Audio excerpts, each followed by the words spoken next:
সারা দেশ জুড়ে যে প্রভাত ফেরি হতো, সেই গোপনে আসলে ওই রাস্তা দিয়ে মঙ্গল শোভাযাত্রাও এসছে হেঁটে।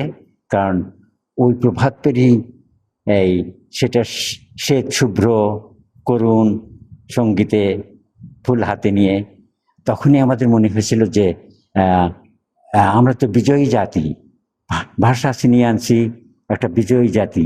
আমাদের রঙিন চিরকালের রঙিন কৃষ্টি, সেগুলো নিয়ে একটা বিজয়ী শোভাযাত্রা দরকার। হ্যাঁ, আমাদের কৃষ্টিও তো ভাষার একটা অংশ, তাই না?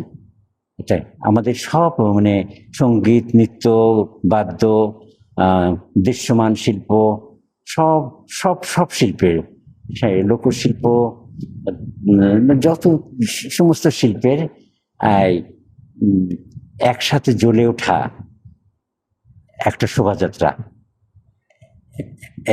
এরকম একটা পরিকল্পনা হয়েছিল যে আমরা সমস্ত শিল্প এক দিনে একসাথে জ্বলে উঠবো প্রতি বছরের এই শুরুর দিন।